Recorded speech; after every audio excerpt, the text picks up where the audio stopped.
श्री शिवाय नमस्ते। हम सबको पता है कि आज है 16 दिसंबर यानी कि पौष मास का पवित्र सा महीना स्टार्ट हो गया।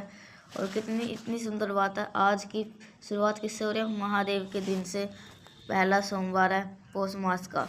और अगर आपके घर में माँ लक्ष्मी का वास नहीं होता, पैसों को लेकर के बहुत ज़्यादा टेंशन में रहते हो, तो आपके 2 कमल गट्टे और 2 दीपक का ये उपाय अपने घर पे पौष मास के पहले सोमवार के दिन करके देख लेना।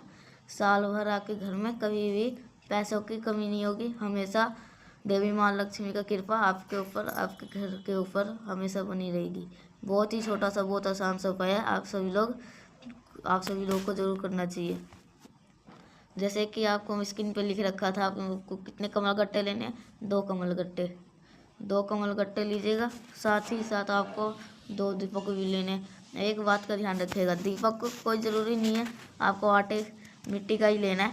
आप चाहो तो मिट्टी का ले लो, आप चाहो तो आटे का ले लो, आप चाहो तो नया भी ले सकते हो, पुराना दिया भी ले सकते हो।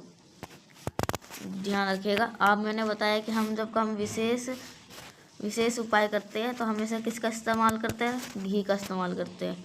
तो जो 2 दीपक आपने कोई भी लिए है ना, उसके अंदर आपको घी डालना है। जो घी लोगे वो गौ माता का दूध से निर्मित होना चाहिए। अगर आपके घी नहीं मिल पाता तो और फिर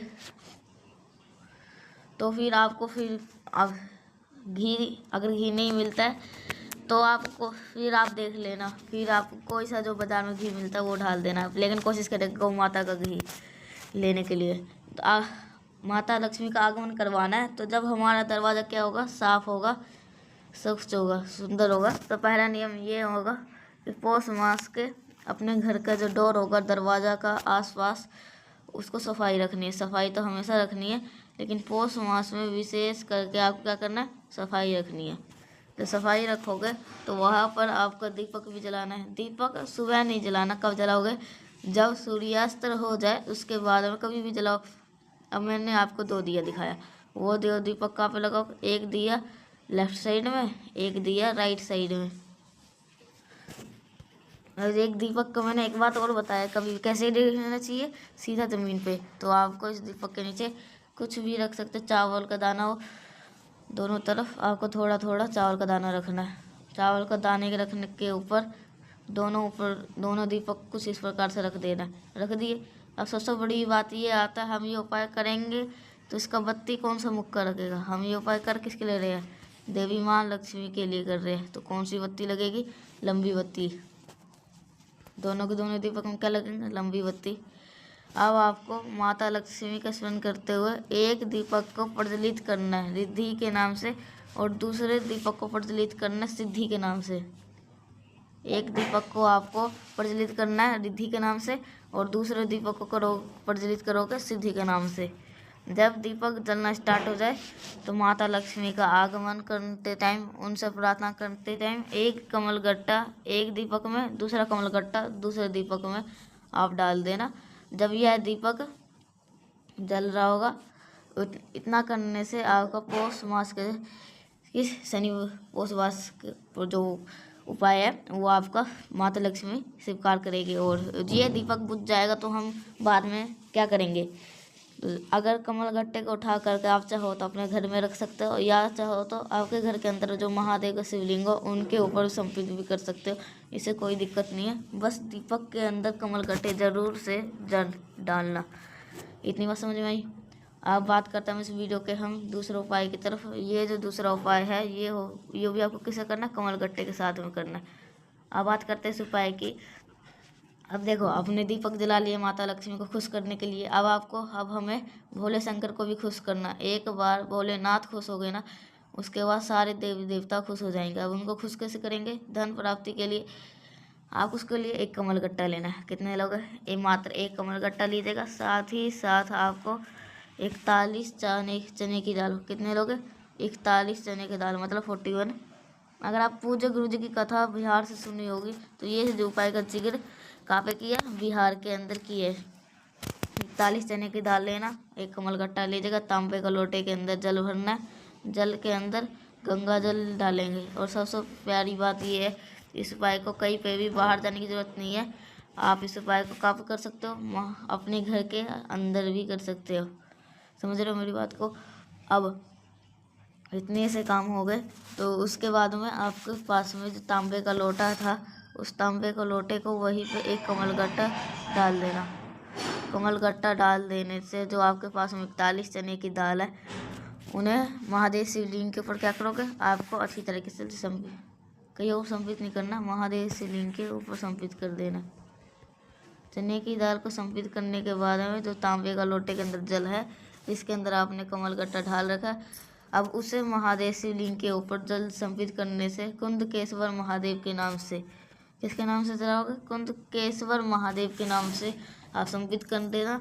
जो कमलगट्टे होगा उस कमलगट्टे को उठा करके अपने घर के तिजोरी अनवारी जहाँ पे रुपए पैसे रखते हो वहाँ पे रख देना।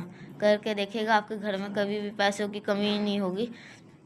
एक बार करके देखना इस उपाय को। एक छोटी सी बात और बता दूँ, कुछ लोग के ये भी डाउट होंगे कि भाई एक बात बता दो, ये जैसे कि ये उपाय कर रहे हैं तो जो कमलगट्टा होता है उसे बार बार इस्तेमाल कर सकते हैं। हाँ, आपके पास में जो कमलगट्टा होना पुराना, उसे बार बार इस्तेमाल कर सकते हो, बार बार नया लेने की जरूरत नहीं है। चलो आगे बढ़ते हैं इस वीडियो के हम तीसरे उपाय की तरफ, जो कि आपको करना है किससे? समी के पत्ते के साथ में। लेकिन क्या फ़ायदे, कैसे करना है ये बताऊंगा, तब आप कर लोगे वीडियो को लाइक। जिसने अभी तक चैनल सब्सक्राइब नहीं किया तो मेरी आवाज़ पहली बार सुन रहे तो चैनल को ज़रूर से करिएगा सब्सक्राइब। देखो आप समझने की कोशिश करिएगा इस उपाय को। जैसे कि ये उपाय की बेनिफिट है वो है रोग मुक्ति। इस उपाय को किस लिए करते हैं? रोग के लिए। घर की शुरुआत दवाई खा के होती है, उसके लिए क्या करना है? उसको ख़त्म करना है। तो इसके लिए आपको हमें 2 समी के पत्ते ले, कितने समी के पत्ते? 2। अब मान लो आप ये वीडियो रात में देख रहे हो, समी का पत्ता कहाँ पाओगे? अगर नहीं है समी का पत्ता के इस पास में, इसकी जगह पे आप 2 चावल का दाने का इस्तेमाल भी कर सकते हो। इतना करने के बाद में आपके पास में होना चाहिए गौ माता का दूध। अब इतने रात में गौ माता का दूध, बिल्कुल सही बात है। अगर आपके दूध नहीं मिल पाता है, दही ले लो, कुछ भी ज़रूरी लेना है, चाहे गौ माता का दूध ले लो या दही भी ले सकते हो, दोनों में से कोई सा भी चीज़ लेना। सबसे पहला काम है, जो आपके पास में 1 समी का पत्ता है, उस 1 समी के पत्ते को, चावल के दाने को जिस स्थान से वहाँ जलाना, पहला। दूसरा काम, जो आपके पास में दही है, दूध है, उसे महादेव शिवलिंग के ऊपर अच्छी तरीके से चढ़ा करके उनका लेपन कर देना। पहला काम ये। दूसरा काम आप ये वाला करेंगे।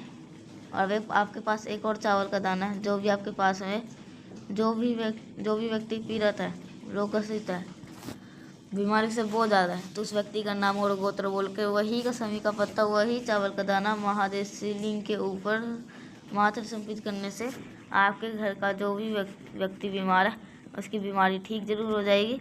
और इतना करने के बाद में 1 लोटा शुद्ध जल इस उपाय को करते हुए शाम ओम धूतेश्वर महादेव के नाम से जरूर कहिएगा। एक छोटी सी बात और समझा दूँ, भैया हमारे घर में शिवलिंग नहीं है, हम शाम की पूजा कैसे करें? सबसे पहले आपको बड़ा सवाल ये, शिवलिंग आपके घर में क्यों नहीं है? इस बात को सोचो, क्यों नहीं है? क्योंकि मार्केट जाओ, शिवलिंग लाओ, अपने घर पे स्थापित करो। हाँ, लेकिन हर व्यक्ति, हर हिंदू, हर सनातन धर्म में के पास में शिवलिंग होना चाहिए उसके घर में, तब आपके घर की रक्षा महादेव जरूर कर पाएंगे।